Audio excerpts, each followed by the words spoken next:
So, hello, this is Verne Harnish as my guest today in my podcast. And Verne, I appreciate a lot that you're here with me today. Thank you very much for coming. Well, Konstantin, I appreciate that you're one of our scaling up coaching partners, and it was so much fun to hang out with you in Yeah, Dublin it was big fun a in couple of months Dublin, ago. yeah, in Ireland.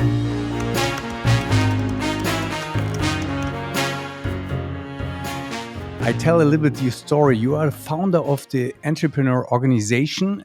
This is, I would guess, the largest entrepreneur network in the world currently, with 15,000 members and in more than 60 countries. So that's really something. You are the author of some of the most influential business books, as, for example, Mastering the Rockefeller Habits, for sure, Scaling Up. And your newest book is Scaling Up Compensation. And we will talk about it a little bit later. It's very interesting. And for sure, you are the founder of Scaling Up. It's a coaches organization. And with Scaling Up, the framework, more than 70,000 companies have scaled their businesses very successfully in 6 continents. So that's really something, Ron. And let's start with my first question.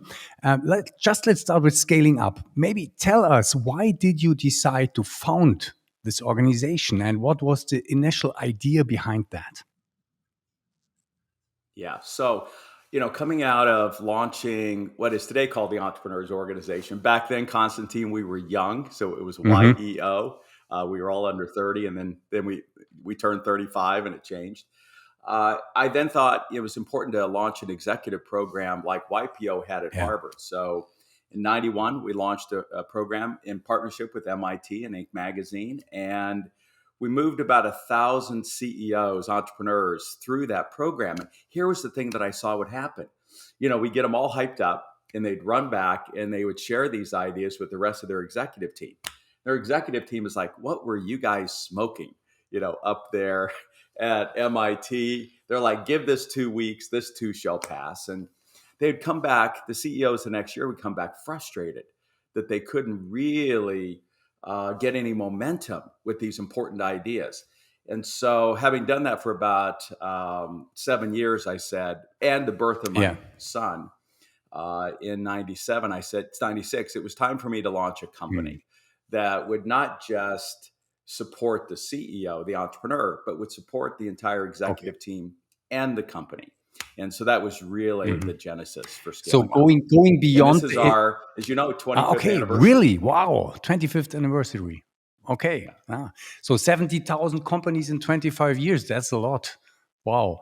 And so It is. Yeah, we just crossed over 80,000. okay. So So it's really we've added a few over the last couple of accelerating. years. Fantastic. So this means you had the idea to move beyond the individuum and go into teams, into organizations, right? Mhm. Yeah, there's a lot of organizations that are into kind of personal development, and we think that's critical. It's one of the reasons we've partnered with Pat Yeah. Loncioni and many other organizations, Rand Stegan, Mhm. and those that really work on working with the individual executive on, maybe some quirks they've got and some weaknesses in their leadership style. We're really there to bring kind of the Yeah. systems and the processes that help Yeah. the whole team Yeah. kind of deal with the chaos that comes with trying to scale. Okay, there is a nice question. I learned from your bio that you are also a card-carrying magician. That's an interesting fact. And my question here is, how much real Yeah. magic do magicians use? You know what? It's like everything else. It's process, and it's practice, and it's Yeah. persistence. And if you've got good equipment and a lot of perseverance, then you can really pull off some Mhm. amazing things. And that's what they always say: overnight successes take a hell of a Mhm. long time, as Steve Jobs said. And what I find interesting is it took really 25 years, Constantine, for Apple to Yeah. really hit its inflection point. It was only when Steve Jobs finally came back after being in the wilderness for 10 years. Mhm. Starbucks only had 100 stores on their 20th Yeah. anniversary and just started to go international. And it was at their 25th anniversary again that they hit their inflection Mhm. point. Now, We call unicorns that because they can do it in about Mm-hmm. half the time. But Airbnb still messed around for like 5 years before they had any revenue inside the organization. Mm-hmm. So these overnight successes really do take a Yeah, lot and of time. you answered already almost my next question is would be how much magic is behind the success of an exceptional successful business.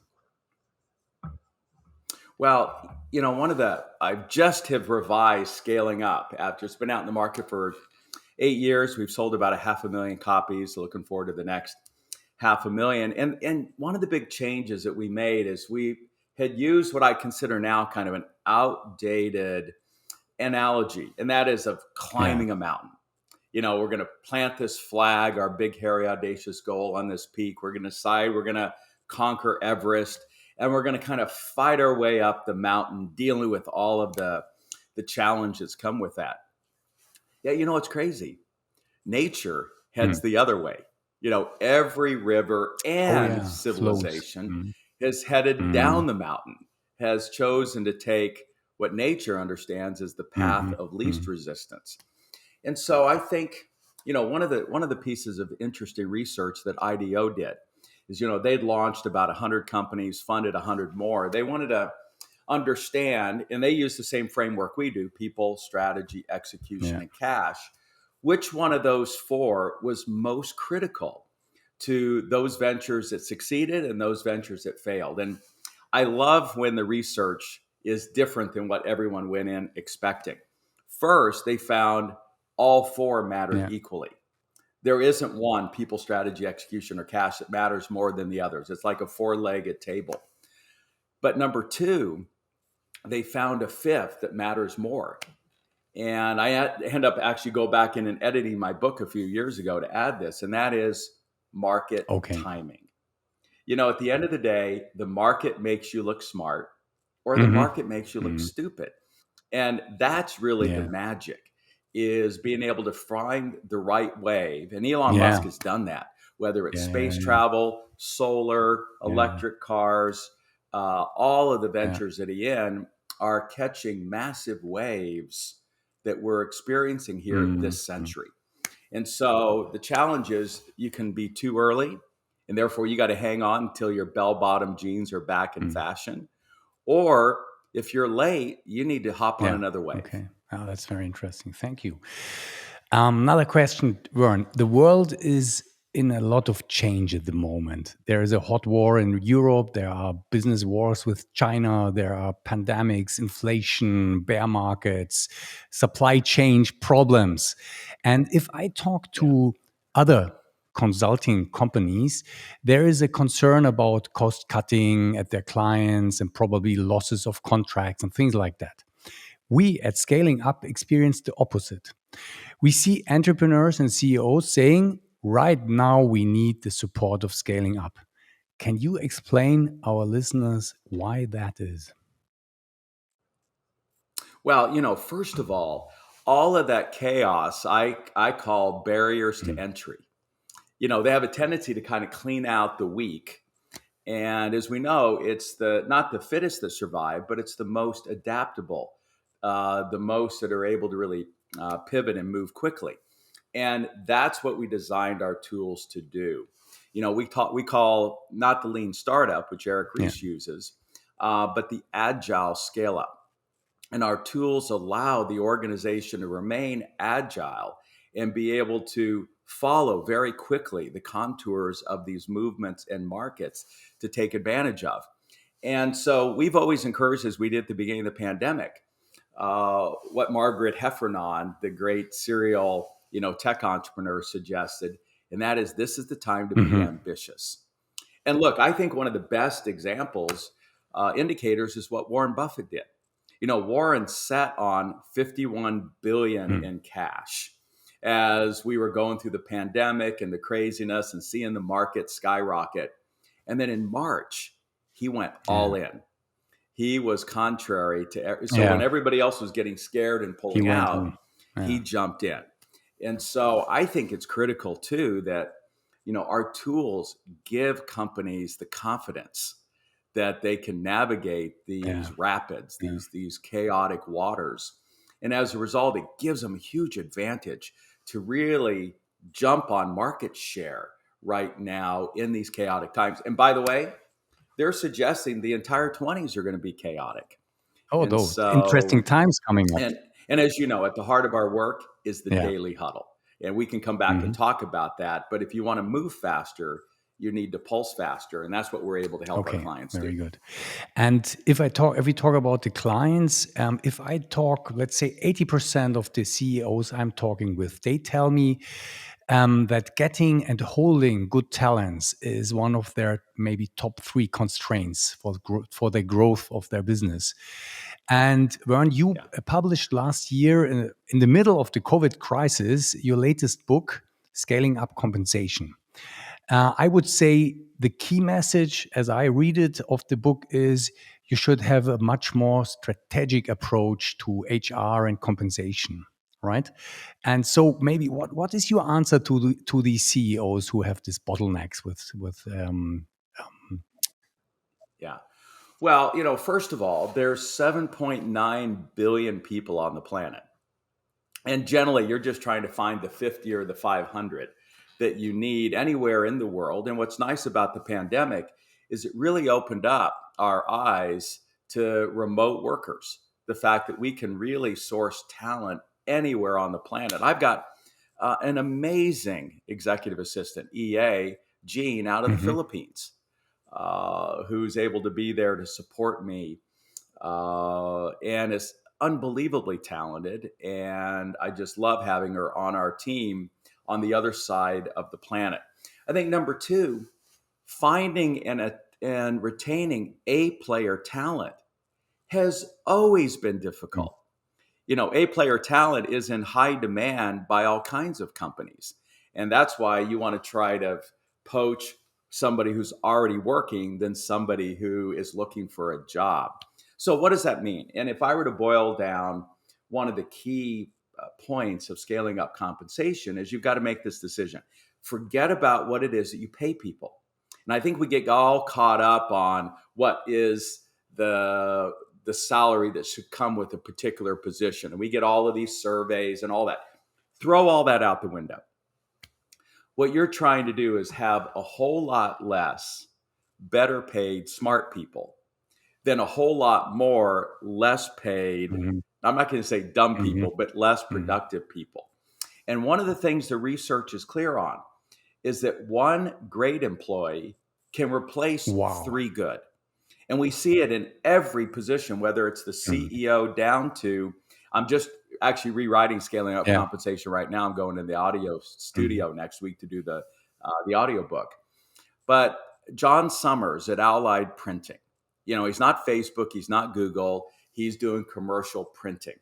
I said, John, I want you to go out into your printing organization and I want you to find employees that are 3 or 4 times more productive than everybody else. And Konstantin, he comes back and he said, you're right. We've got a guy, we call the position a cutter. Once the paper's printed, then somebody has to Yeah. cut it down to size so So then we can bind it really and easy put it job, out there. simple job, you would mean. Yeah. Yeah. Well, yeah, but this guy can do the work of literally Wow. 10 Okay. Yeah. other cutters. And I said, look, first, if you would pay him twice what he could make anywhere else, there's no way he's going to Mm. leave.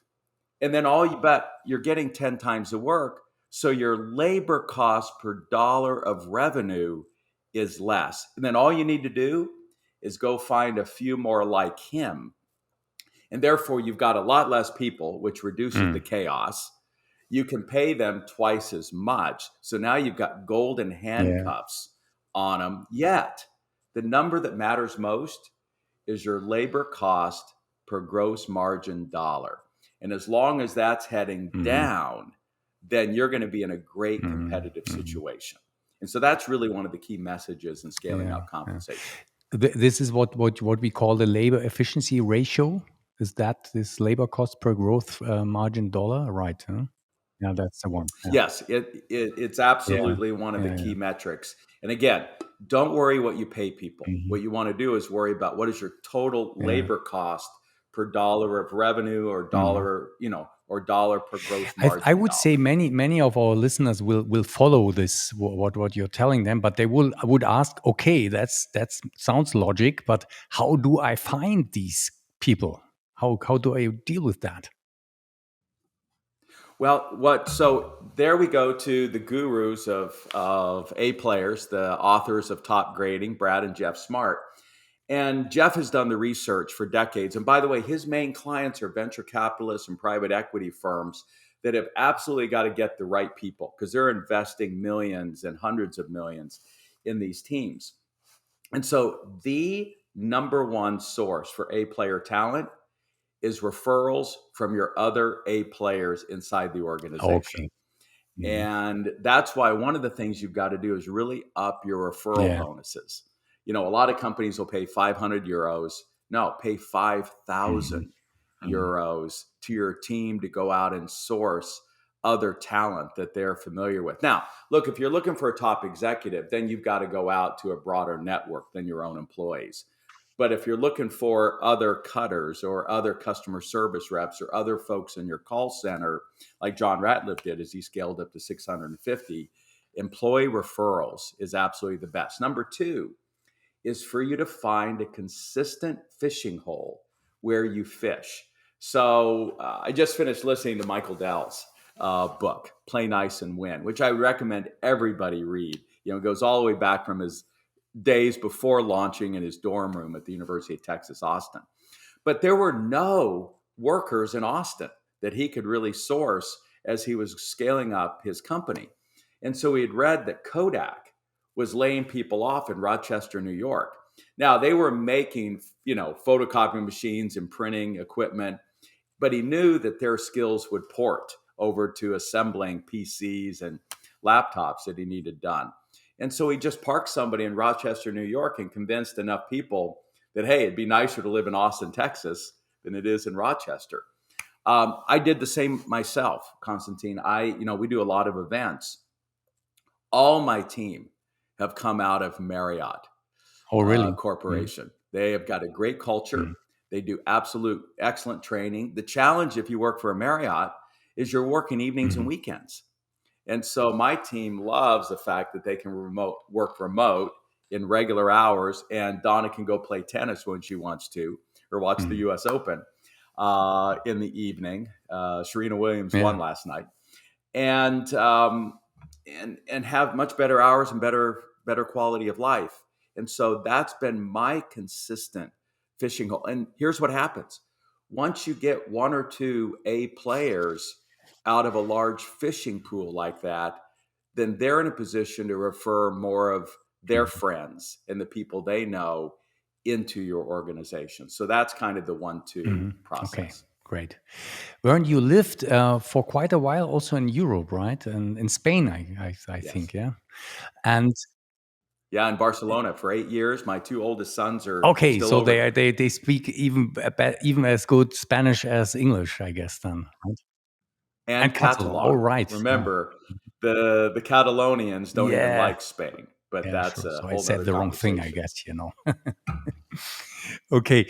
And now you have both experiences. You made business in Europe, you made business in the United States. What would you say is the biggest difference between European and US businesses? Well, first, when it comes to the HR people side, the laws are so much Mm, more strict in Europe than they are in the United States when it comes to just being able to let people go and all of the other things that your listeners are familiar with. That's why the key company that we anchored scaling up compensation with was Telemedicine Clinic out of Barcelona. 450 employees, radiologists working out of Bondi Beach in mm, Sydney, doing nighttime readings for hospitals throughout Europe. And so the fact that we were able to kind of birth these ideas around innovative ways to structure compensation with a European company, we think made it much more easier for companies in the rest of the world to be able to adopt these ideas.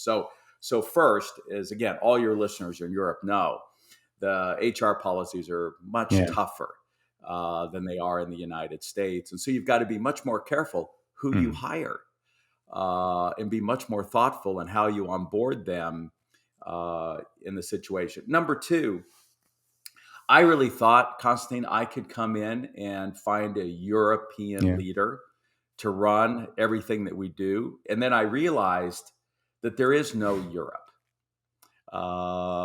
that the Dutch are so different than the Belgians, than the Germans, than the French. The French don't even like the Germans or the Spanish. And so we ended up having to find partners, as you know, to lead in every one of those countries in the native language and make sure that the book, even though everybody in Europe speaks English, that the book is in the Yeah. native language along with Yeah. the tools, because culture Yeah. matters. One quick story. Our very first event we held in the Netherlands, and I thought, why don't we host it in Rotterdam instead of Amsterdam, so we'd be that much closer to the Belgians? And all we got was like, the Belgians are like, we don't even like the Dutch. We don't even want to go up Oh my to God. Rotterdam, to participate. And that's when I realized I had to have country leaders separate from this thing they call Europe. So those were the two things. The third, now why I love Europe, everybody there is just so much more Oh, okay. relaxed, so much more mature. You guys have thousands of years of maturity. We only have hundreds of years. We're still like teenagers messing around inside our country and so uptight about politics and everything else. In Europe, you can talk about those things and still then go out for a nice glass of Ribeiro del Duero afterward and be friends. In the US, man, you can make enemies quick. Okay. So you talked a little bit about some upsides and some downsides. I would say the scattered kind of markets that you have the different languages, different cultures, and so on. This can be also a problem for companies, international companies. And I'm thinking about in terms of innovation. United States is far ahead. China is far ahead. From Europe, there's no really big thing coming up. No really, Google or Facebook or things like that. Nothing like that. So, do you have any idea or any advice for us poor European leaders? Yeah. Well, by the way, you have Spotify and Yeah. Ericsson, and Okay. Ericsson just bought Vonage about a month ago. We're going to be doing some stuff with them and the like. So, and your European auto manufacturers are just Still. leaders, Yeah. in the world. BMW, Mercedes, all of those are still just unbelievable brands. But I think if there's something that holds Europe back, it is people's view of failure. The one thing that we really have an advantage of in the United States is you can fail badly and quickly get up and go again. It's not a permanent mark. And in some sense, we often suggest you'd never want to invest in someone who hasn't failed, because it's through failure that you really learn a lot of the important lessons that you need for the next phase. It was Steve Jobs being literally fired from his own baby and sent out into the wilderness for 10 years. It's unheard of that a founder then is brought back 10 Yeah. years later inside their company. And, the rest is history. That company is the largest market cap firm in the world. I see it difficult for that to happen in other cultures because there's not the tolerance for failure that we have in the United Okay. States. That's a very good point. I agree with you. But on the second side, often pioneers are the ones that get arrows in their Yeah. back, as they say. So you guys have there's a very successful German, firm that has been the best copycats in the world. They find, hey, this is working in the United States. Let's figure out how to copy it in Europe, and then they end up selling it to the firm in the United States and making, a gazillion dollars. So find a wave and Okay. jump on it. There is another restriction I see is money, is capital. I think Yeah. there are many are struggling in the United States. If you have a really good idea, and more important, if you really have a Yeah. good team, a good story where you could believe in, you will get the money. It's not the problem. In Europe, ooh, Yeah, Konstantin, you're absolutely right. about that. Though interestingly enough, one of our thought leaders is John Mullins at the Yeah. London Business School. And John's a serial entrepreneur, and he then wrote what I think are some of the best books for us, scale-ups. One is Getting to Plan B. Plan A rarely works, so you got to figure out how to Hmm. get to Plan B, C, D, or J. And number two, he wrote really the only book that addressed that the best source of capital really is your customer. Hmm. And that if you want to build a long-term sustainable business, you really want to get it from your Hmm. customers. And as a result, you can end up maintaining control. So I look at Atlassian, who I've just moved Scott's endorsement to the front of the book. He and Mike have scaled up that company to about 60 billion in market cap, and the two of them still own over 70% of the company. So part of the challenge of being venture backed is you end up having to give away 90% Yeah. of the organization. And so I think sometimes the lack of capital is something that can really drive innovation and force you to figure out how to get cash in more interesting ways. Now, with that being said, I'm an investor in B Yeah. Combinator. It's kind of named after Y Combinator in the United States, out of Barcelona. One of my foreign mates, Eric Breva, is the one who's launched it, and they are funding all kinds of innovative Mm. companies coming out of their region of Okay. Catalonia. So good to know. So Yeah, I think good it's to know. catching Okay.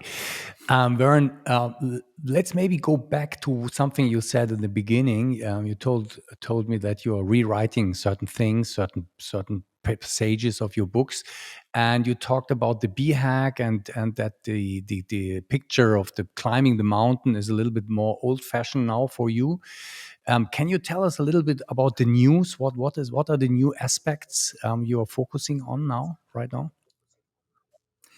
Yeah, the main one is actually how do we structure as we scale?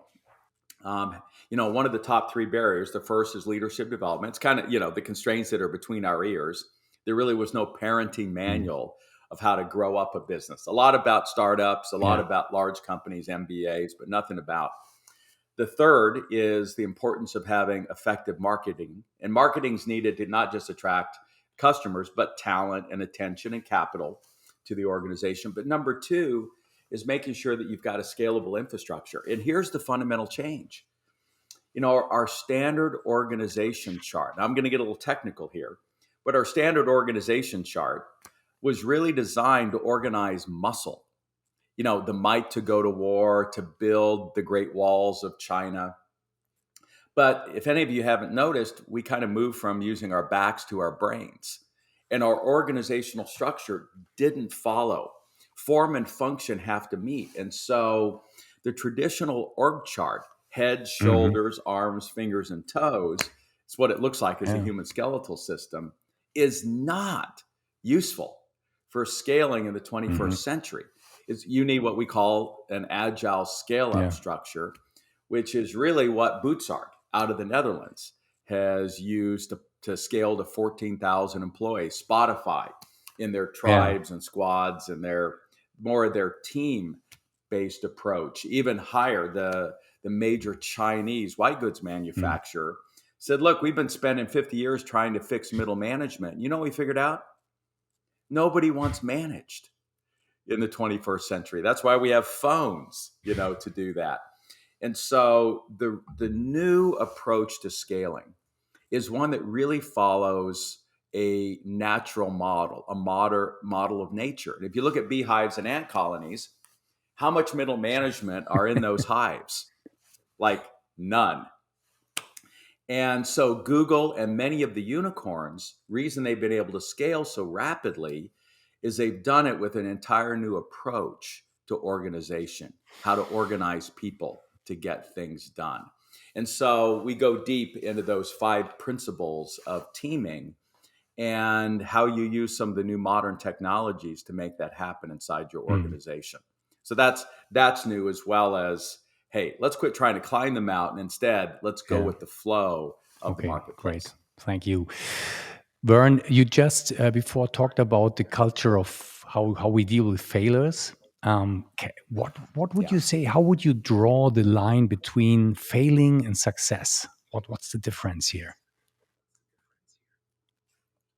That one you get revenue and the other one you don't. That's very simple. You know what's interesting is we've got a pretty simple metric, and that is, are people willing to reach into their Mm, wallets and give you some money for what it is you're doing, whether it's invest or buy your products and mm, services. And so that's what's nice is we get some pretty mhm, quick mhm. feedback from the I like this marketplace. answer because I think it's very important, just also from my experience with our clients, that we Yeah, really, but we do really important things. We do strategy, we do good execution. Yeah, we talk about the yeah, people, A players, and so on. But finally, we never should yeah, forget that we need to earn money.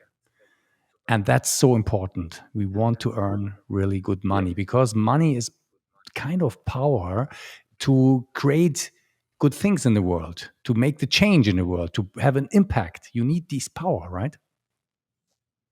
Yeah. Well, and it really is just a indicator that you're delivering Yeah. value. And if you're Mhm. willing to deliver a lot of value, then people are willing to pay you and exchange that for a lot of money that represents Mhm. their effort. So you're exchanging your effort for their effort. And we just needed a way to keep track Mhm. of that. We created this thing called money. Fantastic. Yeah. And so I think, again, the market signals to you Mhm. pretty Mhm. quick if you've Mhm. got something they Mhm. want versus not. And here's the key: who can pick up those clues sooner than later? And that's why, let me kind of cut to the chase. The number one key to winning any war in any market, you brought up the war Yeah. we've got going on in Ukraine, is whoever has the best market Mhm. intel. It's intelligence. Whoever has the Yeah. best intel and gets it sooner than later is who wins in the marketplace. And so, last year I named the number one business book in the world Hubert Joly, the French CEO's turnaround of Best Buy. And his book, The Heart of Business. I look, if you can only read one book, throw my book off the boat and get Hubert Joly's The Heart of Business. And one of the key things he emphasizes is that the way you make great strategic decisions is to literally have intel daily. And I want to Mhm. emphasize that daily from your customers and your employees. And in fact, he was so adamant about it that he made sure that all leadership meetings opened, not with how are we doing financially, but what are we hearing from the customers and the employees? So if you want to know a change I made in the new Yeah. revised edition of Scaling Up, it's going to be out Yeah. in October, is in our weekly meeting, Konstantin, we open with a round of good news. So that's a way just to check in and count blessings and check in with Yeah. everyone's mental health, connect. But then we next said, share our results around our priorities and metrics. And then we put customer and employee input. I've moved that Mhm. up to just behind good news, personally and professionally. So I've moved up physically in the agenda of the leadership team weekly meeting, making sure that you have this intel. And the only way you're going to have something to discuss is if you're gathering That's that true. intel from the marketplace. By the way, to give an example, everybody's amazed at how well the Apple Yeah. stores do around the globe. Well, part of it is something that Steve Jobs put in from the very beginning. He was a big fan of the Net Promoter Score. And the store leader, they don't call him a store manager, they call him the store leader.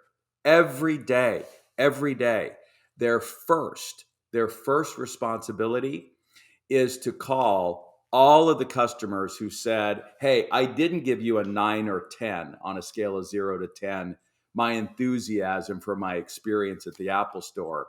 Yes, I would like to share that. And they are expected to be called within 24 hours.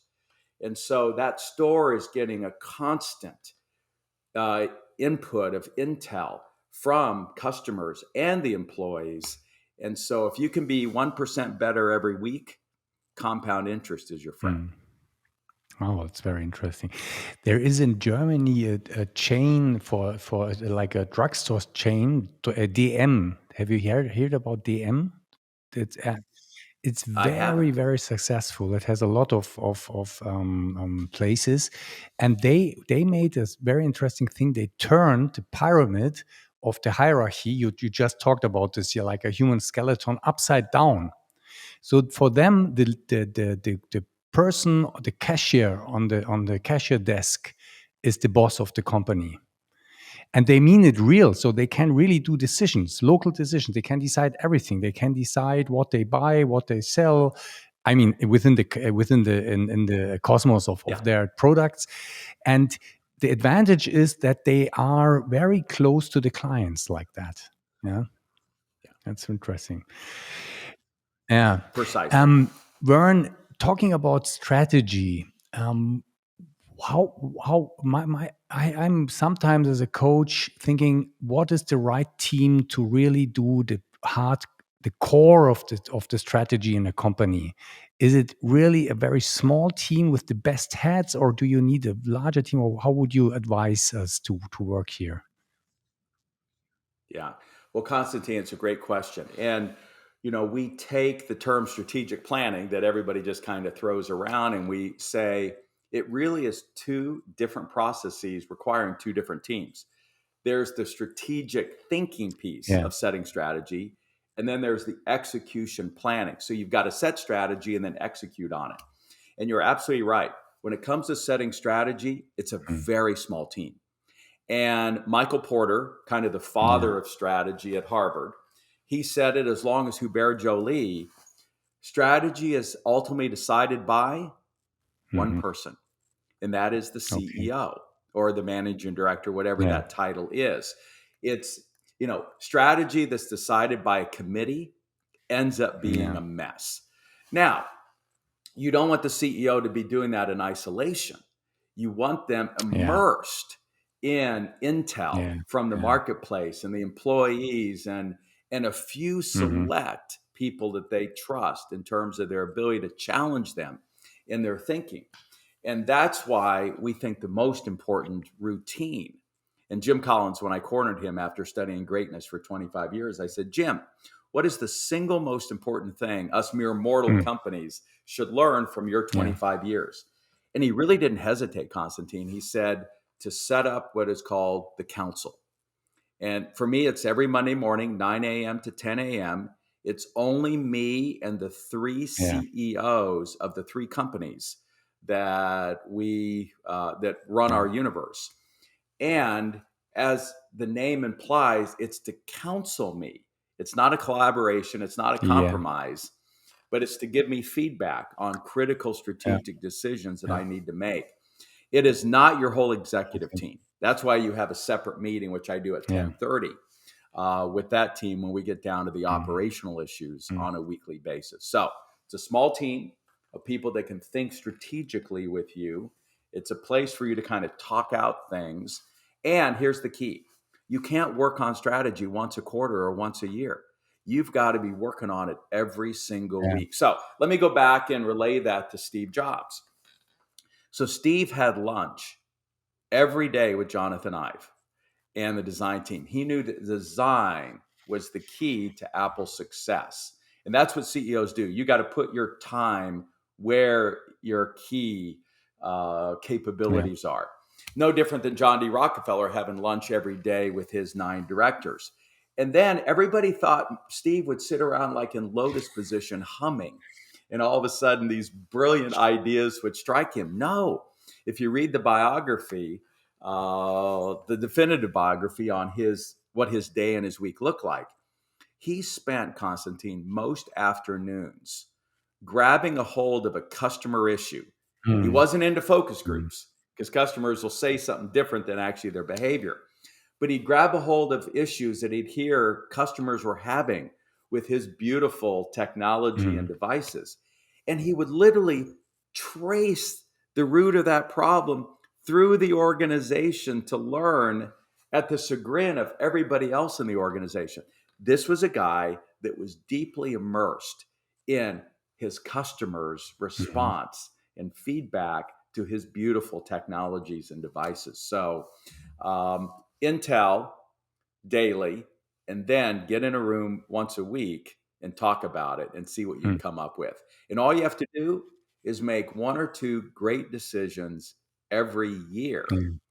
But again, overnight successes take a hell of a long time. Again, as Steve Jobs said. Sorry. Steve, I call you Steve now. Verne, Verne, let's go to execution. We are teaching our clients to use OKRs, objective and key results. And I often experience that they tend to get lost into too much details, or to try to put it too logical, everything, and everything has to fit. And then they finally get lost within the logic of the whole thing. What is our key advice to them? That you've got to be careful on the time frames, Konstantin. Because everything's so chaotic and moving so quickly, that's why you really need to think about it as we're here running a marathon. Let's call that the quarter, 13 weeks. And then within that, we have a set of sprints.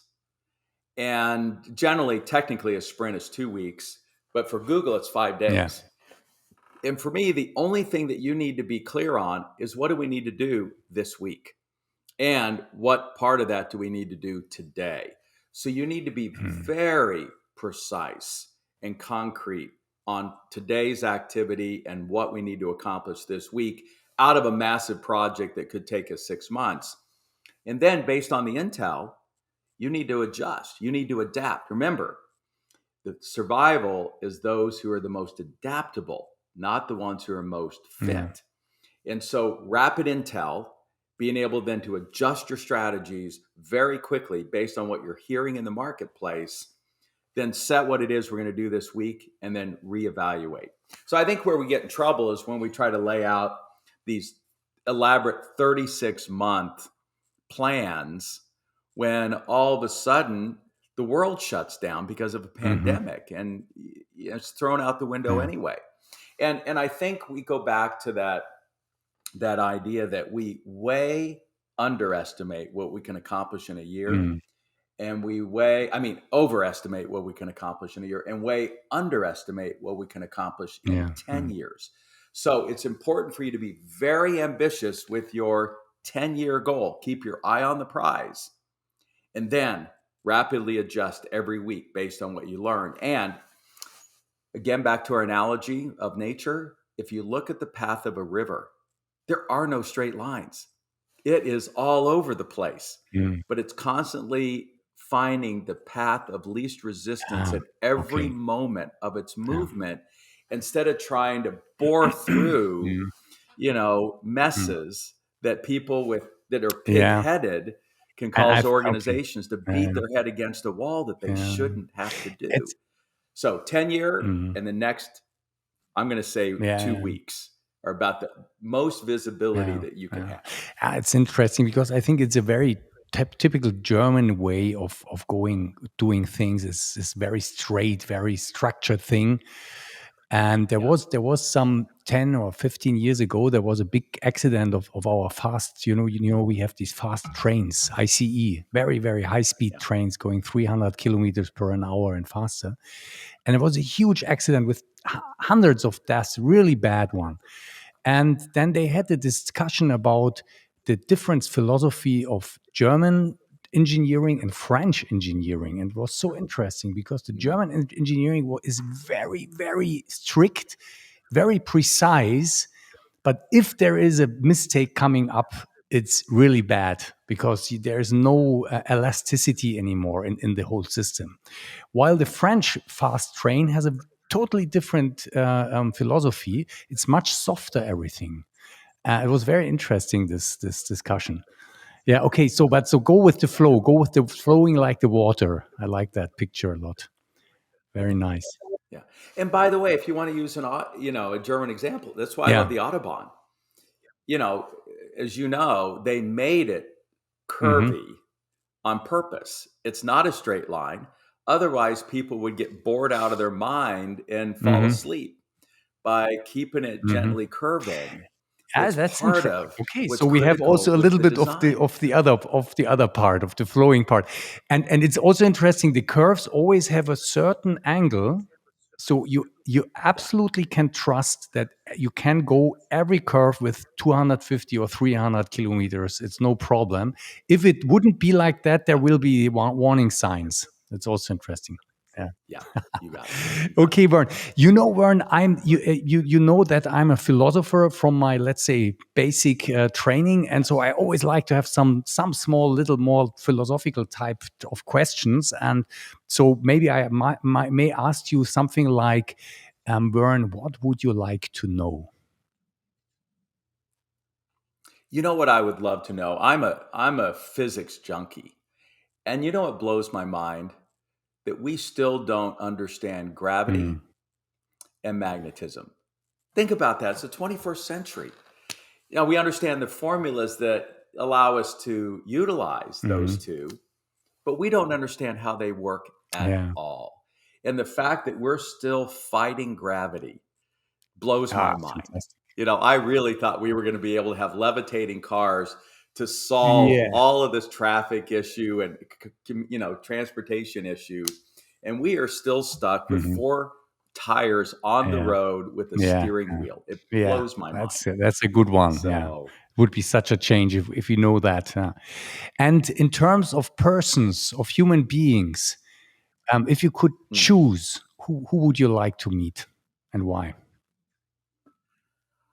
Well, I'm going to modify a little bit. There's always that question: who would you love to come Yeah. back as? Okay. And everybody always assumes, because I talk about him a lot, is Mm. Steve Jobs. Even my children, bust on me for bringing up Steve Jobs so much. But he really was the original young entrepreneur. And he was the guy who was the impetus for me launching the Okay. Young Entrepreneurs Yeah. Organization. But if I could come back as anyone, and really I want to meet him, and that is Sting. Hey. Okay. I think as a musician, and I'm a struggling musician myself, his book, Broken Music, if there's only one, musical like based book, autobiography that you can read, it would be Mm. Sting's Broken Mm. Music. And I so admire his path that he took in order to become the global Yeah. star that he is. And I'll tell you one quick story when you come back to creativity and innovation. I remember the loneliest day of my life was December 31st, 1989. I was alone, in no relationship. I'm trying to build the Young Entrepreneurs Organization. And Casey Kasem was doing the countdown of the top songs of the decade of the 80s. He comes to number one and he says, now, this song was written by an artist who was at his Caribbean place, wakes up at 2 o'clock in the morning, sits down at his piano, and in about 20 minutes, he Mm. writes what became the number one song of the decade, which was Sting's Every Mm. Breath I Take. And which is, by the way, a little creepy, that song, the words of Mm. the song. But it just blew my mind that somebody could be that talented and know their craft so Mm. well that they could create a song in 20 Mm. minutes that dominated an entire Mm. Mm. decade. And that's what we as entrepreneurs ultimately want to do, Yeah. is create that Yeah. product, That's that yeah. service. And by the way, the number of albums sold, revenue, if you Mhm. would, is a great indicator that Sting Yeah. pulled Yeah. off the Yeah. impossible. So I'd love to meet Sting. Yeah. I'm a huge fan and would love to come back as Sting if I could. Great. Thank you. um, yeah. Um, Vern, if magic would be real, we talked about magic, and you Yeah. could change one thing in the world, what would it be? I just was having this conversation with a dear friend of mine a couple of days ago as we were driving over to Charleston. Um, and that is that we could truly embrace that, that we could let go of the need for power. Mm. Because I really do believe power corrupts and absolute power corrupts Yeah. absolutely. And if you look at an ant colony or a beehive, the true global tribe of human beings, there's nobody vying for Mm. power. There's the queen, Notice not a king, but a queen, a very feminine Yeah. energy where we let the love flow as opposed to trying to dominate. And then you got these 3-person ant teams led by team leaders. So there are team members and team Mm. leads who then, through pheromones, the equivalent of Google's technologies, are able to help the entire tribe find the Mm. food. And so if we could set power, this need for power, um, that's so prevalent within politicians.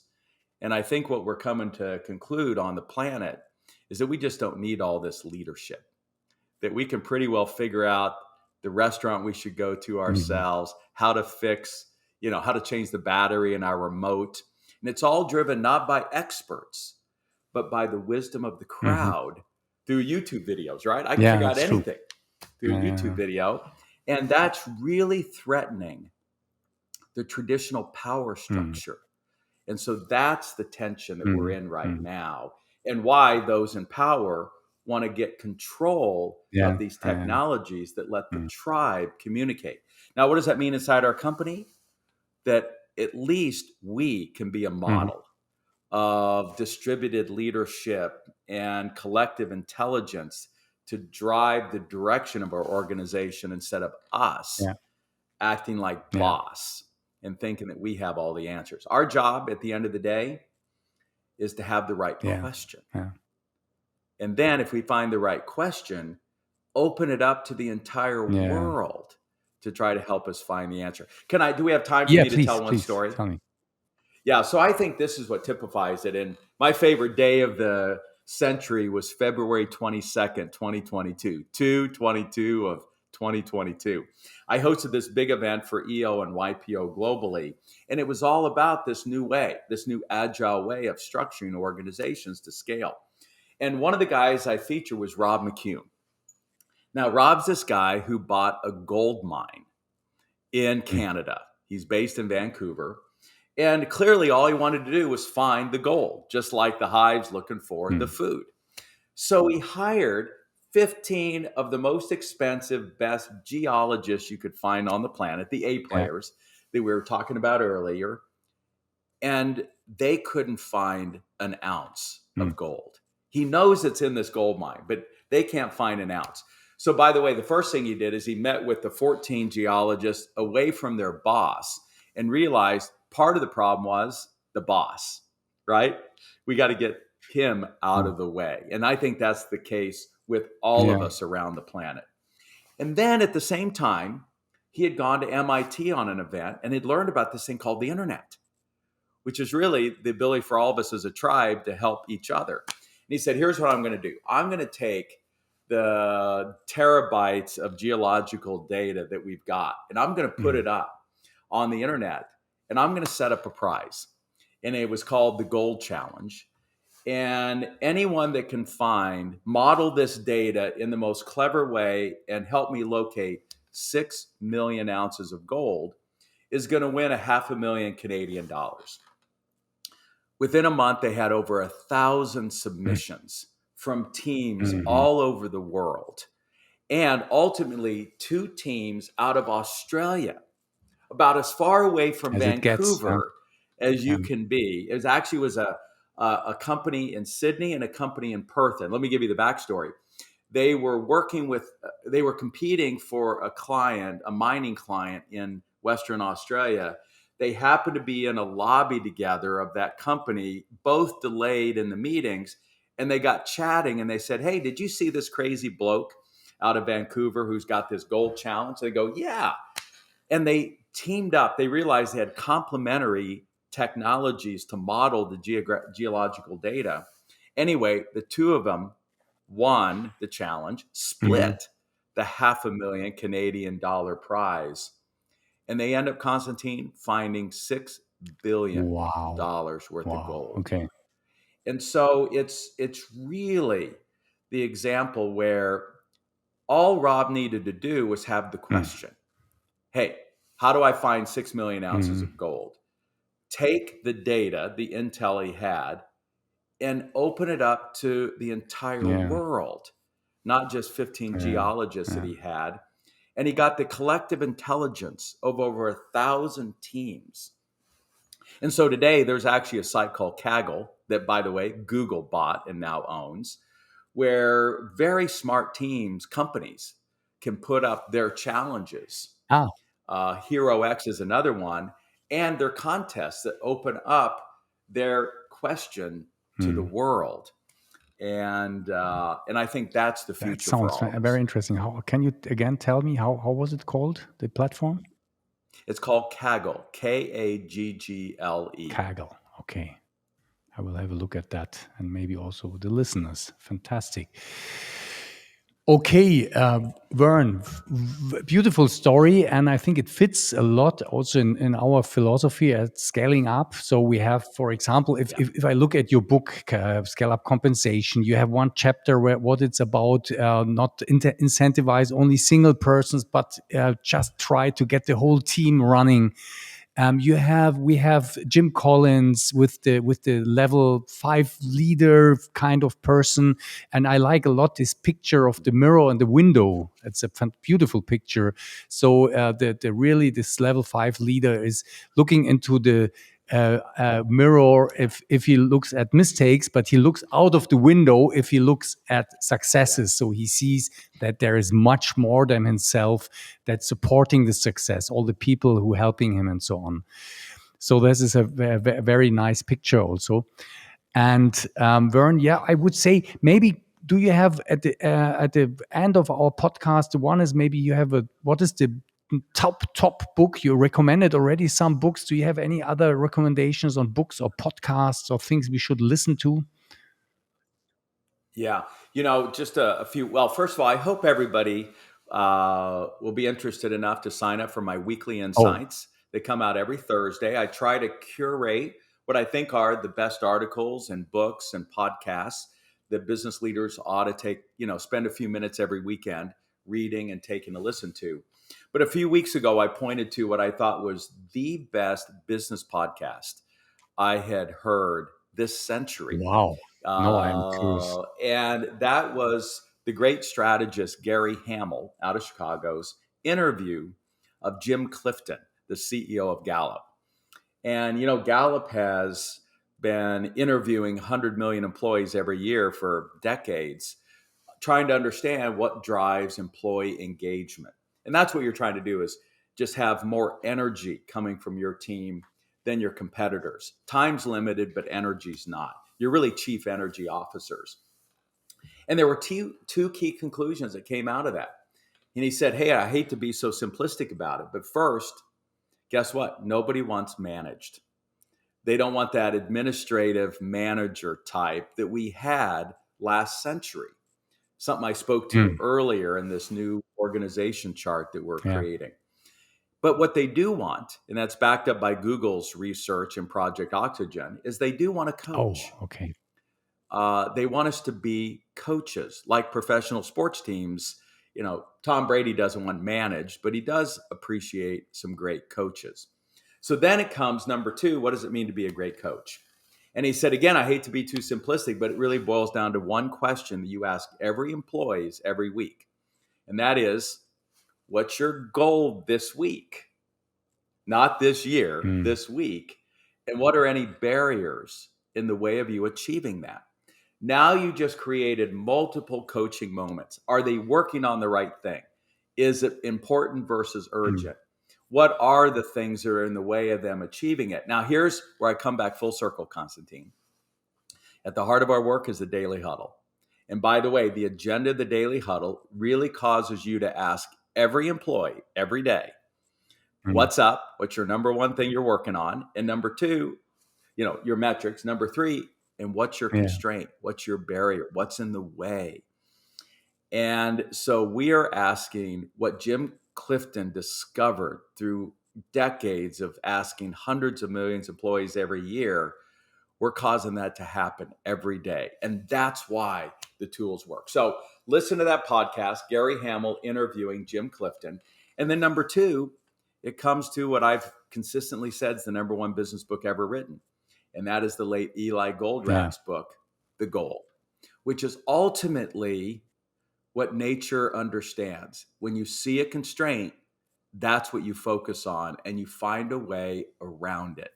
And so for you to understand the constraint between your ears, the constraint in your business model, and ultimately, if you can understand the constraint in an industry and you can get control of it, you can fix it, then guess what? You dominate. And that's why the theory of constraints is the most powerful idea in really life. Fantastic closing here, Verne. I could go on hours talking with you, but our time is over now. And so thank you so much for taking your time. It was a great honor to having you here.